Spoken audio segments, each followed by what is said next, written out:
Não se esqueça de se inscrever no canal. Deixe seu like e ative o sininho.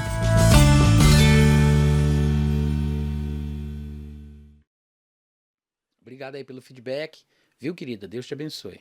Natan, o jejum é ordenança para a nova aliança? Não. Se sim, qual versículos? Não, não é uma ordenança. Existem coisas na Bíblia, vamos dizer assim, né? Vamos falar do Novo Testamento. Existem coisas no Novo Testamento que não são necessariamente mandamentos nem ordenanças, mas são práticas que aparecem sendo vividas e experimentadas pelos discípulos que acabam se tornando exemplos para nós. Por outro lado, nós não temos qualquer tipo de instrução ou orientação direta sobre como ou por que jejuar. Nós temos algumas declarações sobre o jejum, tanto nos evangelhos como nas epístolas. A gente tem primeiro saber diferenciar uma coisa da outra, né? Porque algumas declarações de Jesus sobre o jejum foram declarações que precisam ser contextualizadas para o período da nova aliança. Porque Jesus ele viveu debaixo da velha aliança, e somente depois que Jesus morreu, ressuscitou, subiu aos céus e o Espírito Santo foi enviado, é que a nova aliança foi começar. Então, Jesus falou algumas coisas na sua época que eram aplicadas apenas àquele período do finalzinho da antiga aliança. Um exemplo é o que a gente chama de oração do Pai Nosso. Jesus Cristo ele não ensinava os seus discípulos a orar, pelo menos é o que parece ficar implícito nos textos dos evangelhos, a ponto de os discípulos pedirem para ele, né? Senhor, ensina-nos a orar, porque os fariseus ensinam aos seus discípulos, João Batista ensina aos seus discípulos, mas você não ensina. Como é que a gente deve orar? Aí Jesus Cristo ele dá uma espécie de rascunho, que seria o padrão da oração que eles fariam durante o tempo em que Jesus estivesse com eles, ainda debaixo da antiga aliança. Na verdade, no finalzinho da antiga aliança, né? Porque Jesus ele vai ensinar que a antiga aliança ela vai durar até a crucificação, né? Porque quando ele é crucificado, então é consumada toda a antiga aliança e a nova aliança começa depois que Jesus ressuscita e é feito sacerdote eternamente segundo a ordem de Melquisedeque. Se Jesus estivesse na terra, nem sacerdote ele poderia ser, porque ele era da tribo de Judá, tribo a respeito da qual Moisés nunca atribuiu sacerdócio. Então, só há mudança da lei quando há mudança do sacerdócio. Quando ele ressuscita, a Bíblia diz que Deus declarou: tu és sacerdote eternamente segundo a ordem de Melquisedeque, tu és meu filho, eu hoje te gerei. Então ele é feito sacerdote pelo poder da vida indissolúvel e não pela lei do mandamento carnal, como explica muito bem o livro de Hebreus. Então a nova aliança vai começar ali, um homem no céu e o céu no homem. Jesus ele vai à direita de Deus e o Espírito Santo vem para dentro da gente. Então essa é a nova aliança. A nova aliança começa quando o Espírito Santo é dado. Mas Jesus tinha que ensinar as coisas com essa perspectiva, né, pisando em ovos, com muita cautela. Tinha coisas que Jesus até gostaria de falar, ele fala isso, né, diz, olha, tem muitas coisas que eu queria dizer para vocês, mas vocês não vão suportar. Então ele sabia até onde ir, até pela limitação dos discípulos, e ele não podia dizer tudo o que ele queria. Então ele sabia que tentar tampar buraco de pano velho com um pedaço de pano novo não adiantava nada, aumentava o buraco, se perdia tudo. Da mesma forma, vinhos novos só se conservavam dentro de odres novos. Então ele fazia ali, né, aquela abordagem limitada, mas ele prometia que quando a nova aliança começasse, quando o Espírito Santo fosse concedido, finalmente eles receberiam este poder que vem do alto, porque uma das funções do Espírito Santo é nos falar sobre todas as coisas, inclusive aquilo que está nas profundezas de Deus, porque o Espírito ele foi dado para que conheçamos o que Deus nos deu gratuitamente. Então, quando o Espírito Santo viesse, ele falaria as verdades profundas, as verdades espirituais, ele anunciaria tudo o que a gente precisaria saber. E Jesus disse que quando o Espírito Santo viesse ser o nosso mestre dentro de nós, os discípulos, por exemplo, que andaram com Jesus, se lembrariam que as coisas que Jesus falava eram basicamente as mesmas que o Espírito Santo haveria de dizer. Jesus disse: quando o Espírito vier, ele vos guiará a toda a verdade, porque não falará por si mesmo, mas dirá todas as coisas que tiver ouvido, e aí vocês vão se lembrar daquilo que eu dizia. Ou seja, Jesus disse: quando o Espírito Santo começar a ensinar vocês por dentro, vocês vão perceber que a fonte é a mesma, e vocês vão se lembrar das minhas palavras, porque ele vai dizer o que eu não pude dizer. Ou seja, ele queria dizer, mas sabia que não podia, mas no momento certo, os discípulos receberiam o ensinamento correto para o tipo de vida dentro da nova aliança. Então, naquele momento da oração, ele dá ali uma espécie de rascunho de oração que os discípulos deveriam fazer, né? Pai nosso, que estás no céu, santificado seja o teu nome, venha a nós o teu reino, seja feita a tua vontade. Você vê que ele não ensina os discípulos a orarem no nome de Jesus, que é o padrão da oração, né, da nova aliança. Então, a oração da nova aliança ela é feita ao Pai em nome de Jesus. A gente não ora a Jesus, a gente não ora ao Espírito Santo, a gente não ora aos anjos, a gente ora ao Pai no nome de Jesus. Jesus ensinou isso um pouco antes de morrer, dizendo que naquele dia, no tempo da nova aliança, né, naquele dia vós pedireis ao Pai em meu nome e ele vos concederá. Se a minha palavra estiver em vós, se vocês estiverem em mim, a minha palavra estiver em vós, pedireis tudo o que quiserdes no meu nome e vos será concedido. Então a oração da nova aliança ela é feita ao Pai, em nome de Jesus. E aquela oração do Pai Nosso, ela não tem estes elementos característicos do período da igreja, da nova aliança. Então é um rascunho, é um esboço, a gente pode inclusive pegar muitos princípios e muitas lições dali, mas a gente não pode querer praticar coisas que eram exclusivas daquele período que estava terminando, que é o período da antiga aliança. Então a gente tem que ter muita sabedoria para saber aplicar verdades e princípios ensinados por Jesus ali no tempo da igreja. É por isso que talvez muita gente hoje em dia esteja muito confusa, né? Porque eles não conseguem enxergar a Bíblia como uma revelação progressiva. Eles não percebem que a revelação ela vai aumentando desde o Antigo Testamento até o Novo e que a gente não pode igualar os textos do Novo Testamento com os do Antigo. E a maior parte do tempo, como cristãos, deveria ser gasta por nós nas epístolas, que são as cartas realmente dirigidas à igreja. E a partir delas, com a ajuda do Espírito Santo, é que a gente vai entender não só os evangelhos, como também os outros textos das Escrituras, porque funciona assim, né? Nós temos que usar os elementos da aliança vigente, né? Somos crentes que fomos gerados de novo, temos um novo coração, recebemos o Espírito Santo, as normas da lei foram gravadas em nosso coração e hoje em dia nós temos que viver à luz desta verdade. Agora, sobre essa questão do jejum, muita gente se confunde com textos como, por exemplo, aquele de Mateus capítulo 17. Né? Em Mateus 17, eu não vou ler o texto, mas eu vou falar aqui de forma parafraseada e vocês vão lembrar. Jesus Cristo, ele pega 3 dos seus discípulos, ele sobe ao monte, que a gente passou a chamar de Monte da Transfiguração, e aí, em oração, ele fica com eles lá por algum tempo. Os 9 discípulos que tinham ficado embaixo, claro, havia muito mais do que 12, né? A gente sabe disso. Mas esses 12 faziam parte do círculo mais íntimo de Jesus Cristo, que foram escolhidos a dedo para estarem com ele, para que ele os enviasse a pregar e para que eles exercessem a autoridade de expelir demônios, como ele explica muito bem lá em Marcos capítulo 3, do versículo 7 ao 10. Mas quando ele desce, os 9 desses 12 estavam numa espécie de confusão.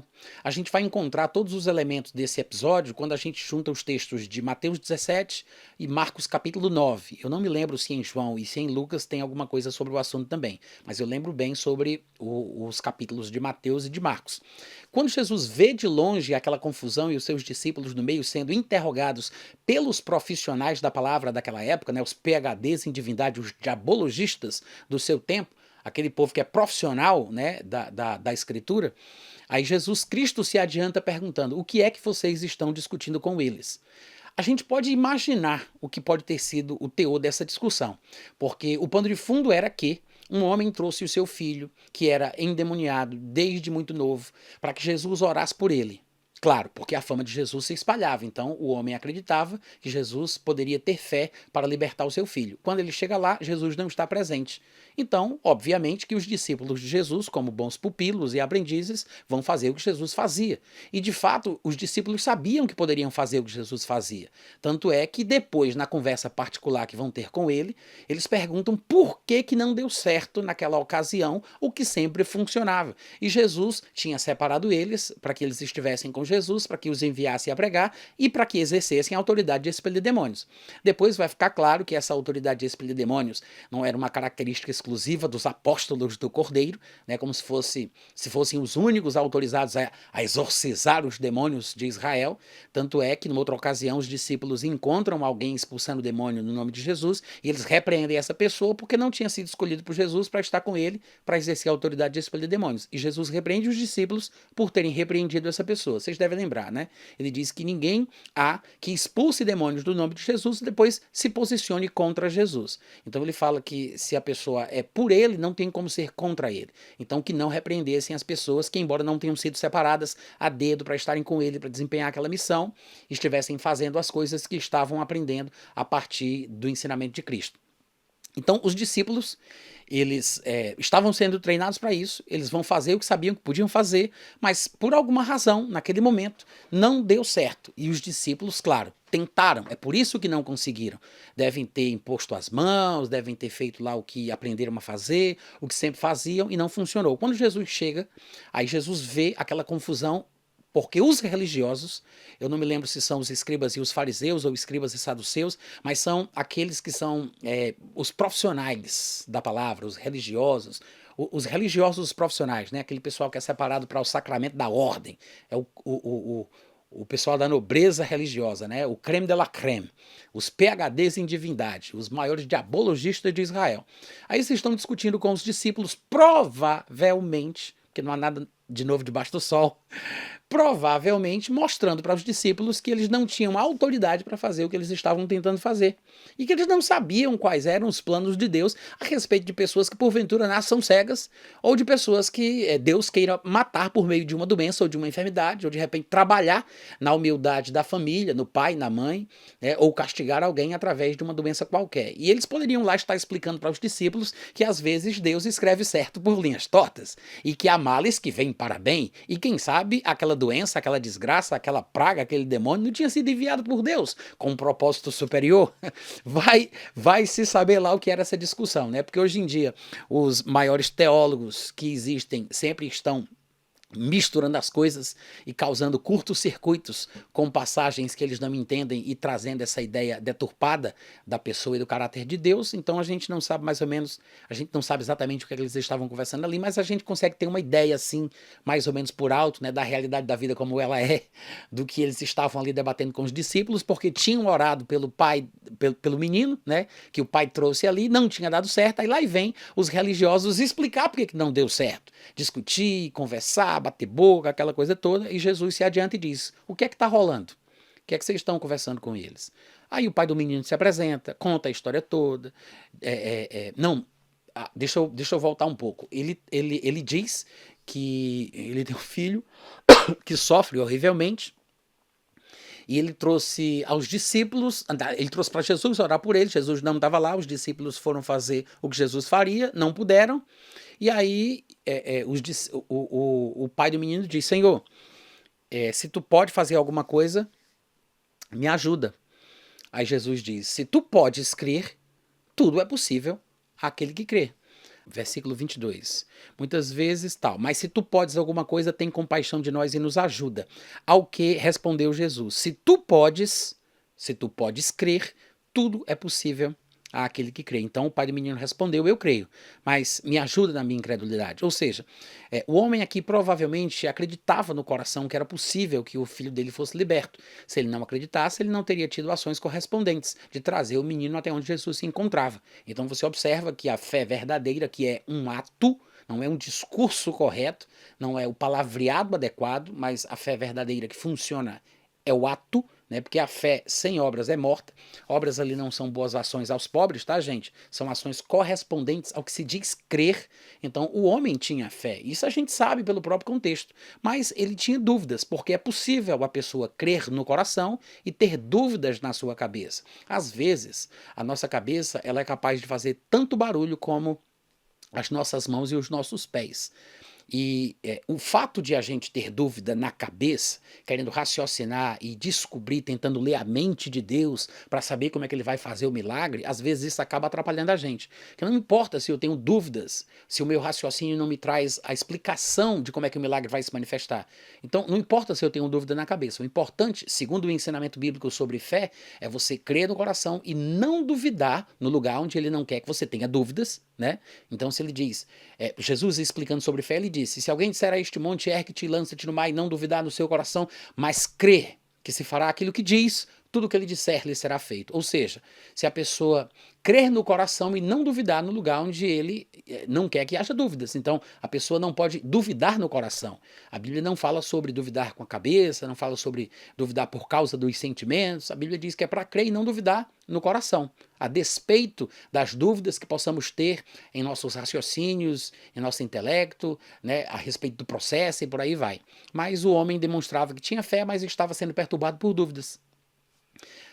Então Jesus Cristo expulsa o demônio, o menino é curado, né? A gente sabe o resto da história, mas o que é interessante é que depois de tudo isso, como a gente já sabe, os discípulos procuram Jesus. No versículo 28 de Marcos, capítulo 9, diz que quando ele entrou em casa, os seus discípulos lhe perguntaram em particular: por que não podemos nós expulsá-lo? Respondeu-lhes Jesus. Agora eu vou migrar para Mateus capítulo 17, porque lá tem mais informações que em Marcos a gente não encontra, tá? Versículo 19 de Mateus 17. Aproximando-se os discípulos, perguntaram em particular: por que motivo nós não podemos expulsá-lo? E ele lhes respondeu: por causa da pequenez da vossa fé. Ponto. Essa é a resposta. Tá? Eu sei que daqui a pouco ele vai falar sobre jejum, e é essa a razão pela qual eu vim para esse texto, por causa da pergunta aí do colega, né? Mas eu quero que você observe que ele diz que a razão pela qual os discípulos não conseguiram expulsar o demônio, aquela casta, foi por causa da pequenez da fé deles. Ou seja, é preciso você ter fé. E a fé, ela só funciona quando você crê no seu coração e não duvida daquilo que você diz. Que é isso que a Bíblia ensina sobre fé. Inclusive, eu citei aqui Marcos capítulo 11, versículo 23, né? Eu sei que tem 4 tipos de fé no Novo Testamento, mas a gente não vai perder aqui o nosso tempo falando sobre isso, mas estamos falando sobre essa fé que faz com que as situações ao nosso redor mudem. Então, Jesus disse que se alguém disser ao monte, ergue-te e lança-te no mar, e não duvidar no coração, mas acreditar que se fará o que essa pessoa diz. Ou seja, você diz e você crê no que você diz. Não duvidando do que você diz. Você fala, mas crê no seu coração. Então, Jesus explica que a razão pela qual eles não conseguiram expulsar aquele demônio é porque eles estavam com uma fé fraca, ou uma fé pequena. Né? Não houve fé suficiente ou não se firmaram firmemente na fé que possuíam. O fato é que foi por causa da fragilidade ou da debilidade da fé dos discípulos naquele momento. Então ele diz, por causa da pequenez da vossa fé. Pois em verdade vos digo, Jesus explica um pouco mais aqui em Mateus capítulo 17, versículo 20, pois em verdade vos digo que se tiverdes fé como um grão de mostarda, direis, olha mais uma vez, a fé e as palavras, né? Porque se alguém tem fé, ela fala. Inclusive é assim que a gente é salvo, né? Se alguém crê no seu coração que Deus ressuscitou a Jesus dentre os mortos e confessar com a sua boca este Jesus ressurreto como seu Senhor, ele será salvo. Então, é com o coração que se crê para a justiça e com a boca que se faz confissão para a salvação. Neste quesito aí da fé para a salvação, o princípio é o mesmo, embora seja um tema diferente. Mas, da mesma forma, a fé, por exemplo, para a expulsão de um demônio, também funciona assim. Você crê no seu coração, você fala com a sua boca e não pode duvidar daquilo que você diz, porque a fé só é fé quando existe convicção. Afinal de contas, fé não é imitar o pregador, não é falar as palavras certas, não é repetir certas frases ou mantras evangélicos como quem esfrega um pé de coelho, em nome de Jesus, amém. Em nome de Jesus, amém. Aí, em nome de Jesus, amém. Não é uma repetição, um mantra que você falando muito vai acabar funcionando. Não é um carro velho que pega do tranco. A fé é a convicção de um fato que eu não vejo e é a certeza de uma coisa que eu espero. Se não houver convicção, se não houver certeza, você ainda não tem fé. Você pode ter a esperança e faz parte do processo da fé, né? Porque a fé é a certeza de uma coisa que eu espero. Então eu tenho que ter esperança para que eu possa ter fé. Mas só a esperança não resolve o problema. Você precisa chegar nesse ponto de convicção, nesse ponto de certeza, que é o que realmente é a fé. Daí, você repetir versículos da Bíblia, repetir verdades baseadas em versículos da Bíblia, não é fé. Isso pode te trazer fé, porque a fé vem pelo ouvir a palavra de Deus, e não tem boca mais próxima dos seus ouvidos do que a sua própria. Então, quanto mais você repete a palavra, quanto mais você confessa a palavra, quanto mais você cita os textos da Bíblia, melhor para você, porque mais você ouve e mais você cresce na fé. A fé vem pelo ouvir a palavra de Deus. Mas não é fé ficar repetindo. Não é fé ficar esfregando aqueles versículos como se fosse uma espécie de pé de coelho evangélico. Em nome de Jesus, amém. Em nome de Jesus, em nome de Jesus, em nome de Jesus, em nome de Jesus, em nome de Jesus, em nome de Jesus, em nome de Jesus. Não é isso, gente, não é assim. A fé é a convicção. Então, quando a pessoa tem essa convicção, quando ela tem essa certeza, ela fala. Obviamente que para funcionar, ela tem que dizer e não duvidar daquilo que diz. Como está escrito em Marcos capítulo 11, versículo 23, né? E aí Jesus mostra que foi exatamente esse o problema. Porque se vocês tivessem fé, Jesus está reconhecendo que eles não tiveram, né? Ele diz, vocês não conseguiram por causa da pequenez da vossa fé, porque se vocês tivessem fé como um grão de mostarda, vocês iriam dizer para este monte, passa daqui para acolá e ele passará, e nada vos será impossível. E aí vem o pequeno acréscimo do versículo 21, que infelizmente é talvez o versículo que mais chama a atenção da comunidade cristã. Por uma razão misteriosa, né, como acontece, aí os estudiosos e acadêmicos e profissionais da fenomenologia vão explicar para a gente por que o pessoal sempre se concentra na parte menos importante. E o pessoal, por causa da declaração do versículo 21, que inclusive em Mateus aparece entre colchetes em muitas bíblias, indicando que talvez não estivesse no texto original, não sei, pode ter sido uma harmonização de algum copista que viu o texto lá de Marcos capítulo 9 e quis colocar aqui, não sei, mas o fato é que esta não é a coisa mais importante, não é a resposta do problema. E até mesmo o fato de Jesus ter conseguido expulsar o demônio mostra que a interpretação que o povo tem feito de Marcos 17, 21 está errada. Eu vou explicar. Então, Jesus já respondeu, ele disse, olha, essa casta não sai senão por meio de oração e jejum. O que ele quis dizer com isso? Será que ele quis dizer o que a igreja hoje em dia tem interpretado ou tem pensado, que para você fazer a obra de libertação ou para você expulsar certos demônios, você precisa se preparar para isso, para você não sofrer retaliação e para que você seja bem-sucedido e não seja envergonhado no momento do confronto? Será que é isso o que realmente Jesus estava falando ali? E eu não estou falando isso a partir da perspectiva de um estudioso ou pesquisador não, tá, gente? Eu estou falando aqui do ponto de vista de alguém que tem experiência em expulsar demônios. Eu fiz bastante isso ao longo da minha vida. Ultimamente, no meu convívio, no meu ambiente, eu não tenho tido tanta oportunidade de fazer isso, mas sempre que surge algum demônio através de alguém, a gente expulsa. Mas eu expulsei muitos demônios na época que eu morava em Fortaleza. Então, a partir da minha experiência, é que eu estou falando isso aqui para vocês. Nós expulsamos demônios e sabemos que não podemos ignorar os seus desígnios. E existem demônios que saem mais fácil e tem demônios que dão mais dificuldade. E alguns demônios até saem, mas depois voltam, porque não é só uma questão de expulsar demônios. Porque nós podemos ter autoridade sobre os demônios, mas não temos autoridade sobre as escolhas das pessoas. As pessoas continuam tendo seu livre-arbítrio e elas podem simplesmente decidir voltar às práticas antigas e abrir lugar para aquele mesmo demônio que saiu, trazendo consigo 7 outros demônios piores do que ele. E o último estado da pessoa pode se tornar pior até do que o primeiro. Então, não é uma questão simplesmente de acreditar ou não acreditar que podemos expulsar demônios. Eu creio na expulsão de demônios. Eu sei que nós podemos expulsar demônios, devemos expulsar demônios. E a expulsão de demônios, inclusive, não é uma oração. Nós fazemos isso pela autoridade que nós temos no nome de Jesus. Em Marcos 16, Jesus vai dizer que aqueles que creem em meu nome expulsarão demônios. Então, quando a gente expulsa demônios, a gente não está orando, porque a essência do sentido da oração é falar com Deus, né? De forma bastante simplista. Pai, tu que estás nos céus, santificado. Então, na hora que eu vou expulsar um demônio, eu não vou orar, eu não vou pedir para Deus, eu não vou falar com o Pai, eu não vou pedir para ele estender a mão, eu não vou pedir para ele mandar poder. Eu vou falar com o demônio. Já que eu falo com o demônio, eu não estou orando, porque a oração é falar com Deus. Eu podia falar com Deus sobre o demônio, aí eu estaria orando. Mas na hora de expulsar demônios, não é hora de orar. Ali eu vou expulsar em nome de Jesus, vou repreender, vou dar uma ordem. É uma palavra, uma voz de comando. Não é oração. É uma coisa totalmente diferente da outra.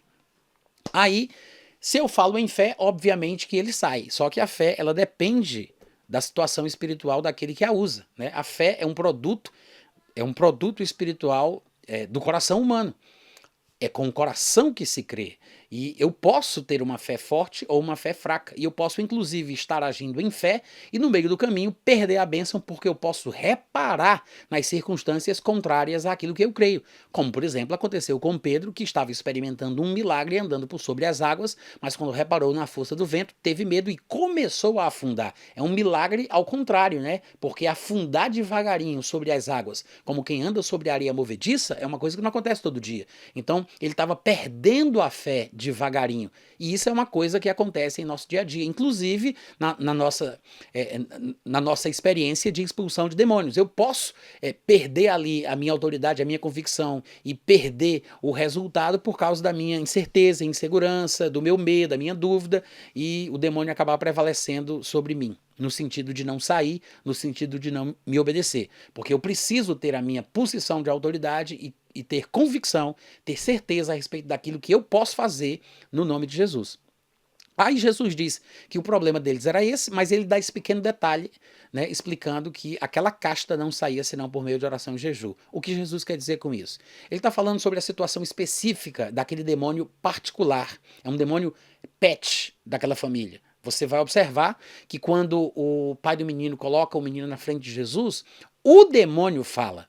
Ele traz o menino, mas o demônio se manifesta, porque havia uma ligação muito grande. E todo tipo de relacionamento, para ser íntimo e profundo como aquele parece ter se desenvolvido, leva tempo. É por isso que quando Jesus percebe que pelo fato do menino, não o demônio, mas pelo fato do menino ficar na presença de Jesus, é o demônio que fala, é o demônio que se manifesta, então é uma coisa que não acontece da noite para o dia. Né? Então, Jesus suspeitou e para confirmar ele perguntou, há quanto tempo isso acontece? Aí o pai disse, ó, desde a meninice. Então, nos primeiros ataques daquele demônio, naquele menino, a família foi se acostumando, foi aceitando. Obviamente que eles provavelmente não tinham conhecimento a respeito das coisas que nós sabemos hoje, nem muitos evangélicos têm, né? Eles não entendiam os princípios de fé e autoridade que nós aprendemos nos ensinamentos de Cristo e do Novo Testamento, e ali eles foram dando um jeito para acolher aquele menino enquanto ele sofria as agonias que aquele demônio trazia sobre ele, mesmo que o demônio viesse para matar, para destruir e tentasse jogá-lo no fogo, jogá-lo na água. Então eles acalmavam o menino, provavelmente o abraçavam, o seguravam e faziam o que pudesse fazer para que ele ficasse bem depois daquele momento de crise e de convulsão. Mas o fato é que Jesus percebeu que aquilo ali devia ter muito tempo, porque aquele tipo de grau de intimidade, de relacionamento entre o demônio e o menino não era uma coisa que se desenvolveria da noite para o dia. Então Jesus pergunta, a sua suspeita se confirma, porque era desde a meninice, ou seja, era uma espécie de pet, né? Era um demônio já ali da família. Ele tinha uma base legal. Ele estava já na estrutura, todo mundo já convivia com aquilo, todo mundo aceitava. Era uma coisa com a qual todos os familiares daquele menino já sabiam como conviver. E aí o que é que Jesus faz? Ou seja, em momentos assim, em situações assim, é mais difícil expulsar os demônios, porque os demônios têm um direito legal, eles têm um lugar para ficar. Você tem que pensar na mentalidade de um demônio quando ele consegue uma base na vida de alguém.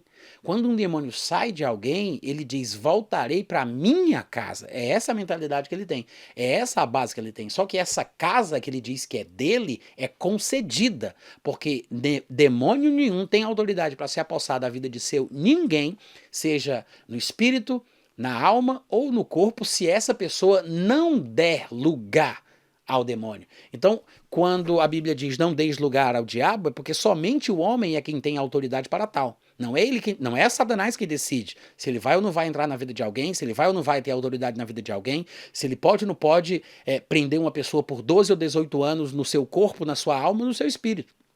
Então, essa é a mentalidade do demônio. Quando ele consegue aquela base e ele finca ali os seus pés, é claro que ele vai fazer de tudo para não sair. E se ele sair, ele vai tentar voltar. Mas nestes momentos é onde entra a importância da convicção do crente, da fé, da autoridade. Não é o jejum, não é a oração, porque nós não expulsamos demônios orando. Mas o que é que Jesus quer dizer com isso? Em casos como estes, uma vida de consagração, de jejum, de oração, de consagração a Deus vai me dar a sensibilidade necessária para que eu não titubeie na minha fé, para que eu não duvide da minha autoridade, para que eu não fique incerto se o que eu determinei vai ser cumprido pelo demônio ou não, a ponto de perder aquilo que eu queria alcançar. Então, para que a minha fé funcione, você tem que lembrar que eu tenho que dizer, crer naquilo que eu digo e tudo que eu disser vai acontecer. Mas se eu não tenho convicção e certeza, se eu não sei da autoridade que eu possuo em Cristo Jesus, se eu não tenho essa convicção necessária na hora que eu estou ali naquele confrontamento, obviamente que o demônio vai se prevalecer, vai engrandecer para cima de mim, né? E aí eu não vou conseguir libertar e ajudar aquela pessoa. Então, o que é que Jesus quis dizer? Que para expulsar certos demônios eu tenho que me preparar antes, que eu tenho que orar, me jejuar? Não, ele não estava dizendo isso. Até porque, como nós sabemos pelo texto, Jesus sequer sabia o que estava acontecendo naquele momento quando ele desce do monte. Tanto é que quando ele vê os discípulos sendo abordados pelos profissionais religiosos, né, pelos PhDs em divindade e diabologistas de Israel daquela época, quando ele vê os discípulos sendo cercados pelos escribas, ele pergunta: o que é que está acontecendo aí? O que é que vocês estão discutindo com eles? O que é que discutíeis com eles? Até que o pai se apresenta, depois Jesus pergunta, traz o menino. Aí o menino vem, aí quando Jesus vê que o demônio se manifesta, ele pergunta: há quanto tempo isso acontece? Você vê que Jesus ele está se informando do contexto, da situação, no ato. Jesus não estava em oração, em jejum, se preparando para expulsar aquele demônio que apareceria como ele. Não. O texto não fala nada disso. Eu sei que a filosofia e a teologia da cabeça humana tenta procurar desculpas e respostas num suposto significado mais profundo, dando a ideia de que Jesus já sabia de tudo, fingindo que não sabia, mas ele já sabia. Irmãos, fiquem com o texto, porque o texto é a parte inspirada da história. A Bíblia diz que a escritura inspirada é útil.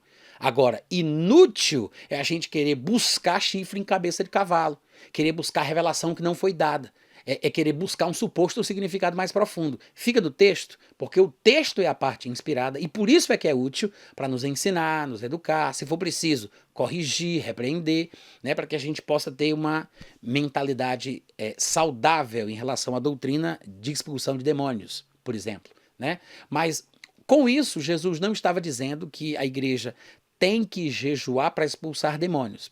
Eu sei que tem outros textos, outras passagens que a gente poderia explorar falando sobre a importância do jejum, mas não existe uma ordenança, não existe uma orientação e uma instrução direta, existem inferências que nós podemos desenvolver sobre textos tanto dos evangelhos como das epístolas a respeito dos benefícios do jejum, mas não temos nenhuma ordenança que diga jejuai, outra vez vos digo, jejuai. Não se esqueçam, toda vez no primeiro dia da semana façam aquele jejum, porque o cristianismo é diferente da prática religiosa do judaísmo. E a gente não pode confundir, né, as cerimônias, a espiritualidade, a religiosidade judaica com a religiosidade cristã, tá?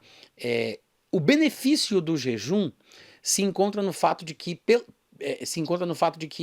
ao não ceder aos impulsos da minha carne com tanta frequência, eu acabo me treinando para ter controle sobre o meu corpo.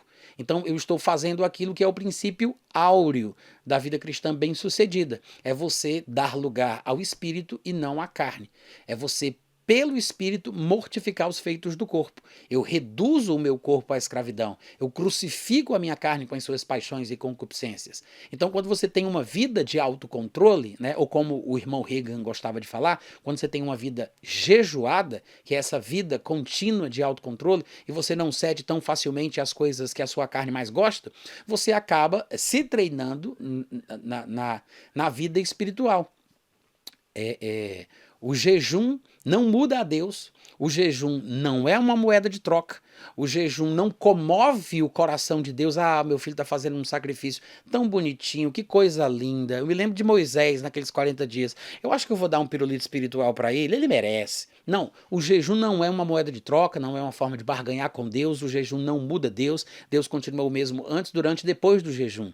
Os benefícios do jejum são usufruídos pela pessoa que jejua, mas não é o jejum que me dá a capacidade de expulsar o demônio. O que me faz ter autoridade para expulsar os demônios é o meu conhecimento dos meus direitos e privilégios em Cristo Jesus. Então, no nome de Jesus, quando eu entendo a autoridade que eu tenho neste nome, no nome de Jesus, eu posso expulsar os demônios. É por isso que Jesus disse: eis aí, vos dei autoridade para pisar de serpentes e escorpiões e nada, absolutamente nada, vos causará dano algum.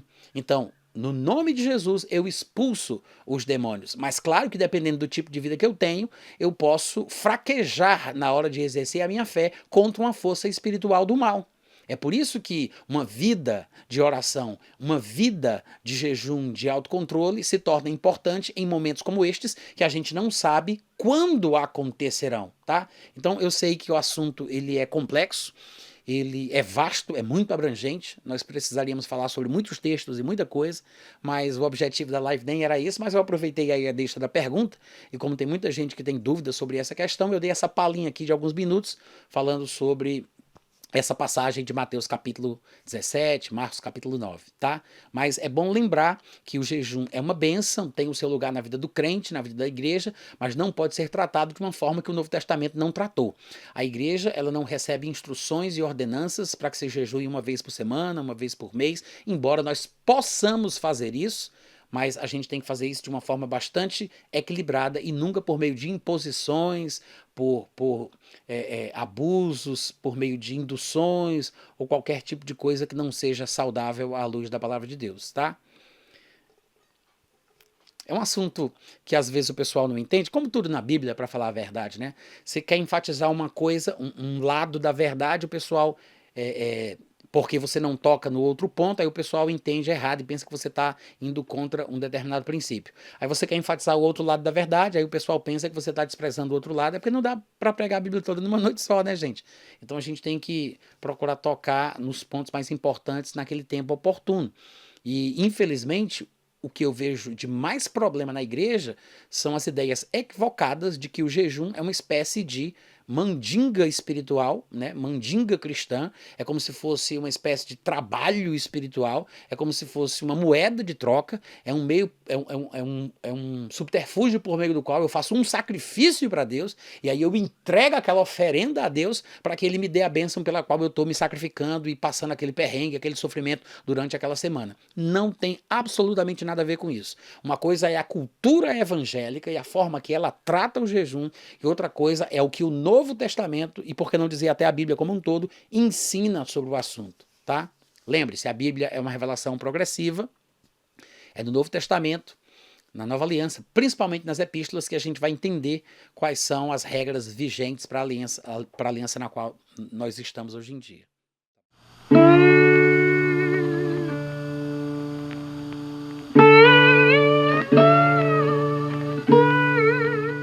Este é um trabalho independente e conta com a ajuda das pessoas que têm sido abençoadas por ele. Se você quiser fazer parte do grupo de mantenedores desta obra, se informe das opções disponíveis na descrição deste vídeo. Agradecemos pela atenção e pelo carinho. Deus abençoe.